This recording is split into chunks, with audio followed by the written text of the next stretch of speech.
11 o'clock, we got also New Mexico traveling to number 7 Texas A&M. Now, Texas A&M received some pretty horrible news this week that their starting quarterback, Haynes King, has a cracked leg bone. I've never heard of that before, but it is something that is apparently a true fact. That's what happened.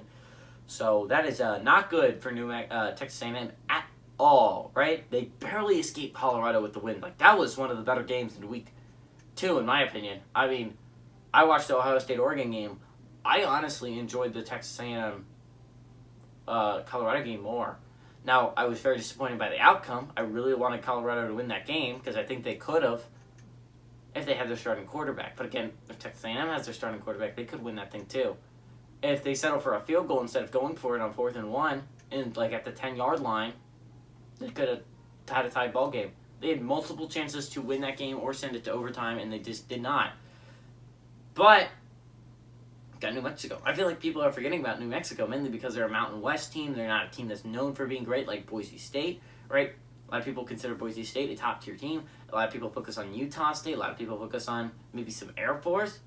A lot of people forget about New Mexico. New Mexico is kind of a forgettable team in the Mountain West. They don't do much every year. Everyone remembers Fresno State, too, because they give tough games to Power 5 teams. New Mexico's kind of a sneaky, solid team. Now, have they beaten anyone of high caliber? No. But they are undefeated heading into this point. 2-0. Not many Mountain West teams. I think only 3 other Mountain West teams are undefeated. I think only 2, actually. I don't know. Other than, I think Air Force and Utah State are the only 2 other than New Mexico. Like, they're sneakily flying under the radar of being a pretty solid Lobos team. But New Mexico's solid. I legitimately do believe that. This is a Texas A&M team that scored 10 points last week. 10 freaking points. Now, did the quarterback look more adjusted at the end of the game? Yes. Is he going to light this team up? New Mexico's solid. I legitimately do believe that. I'm going to take another risk again. Give me New Mexico to cover this 29.5 point spread. I think it's too much on the SEC network.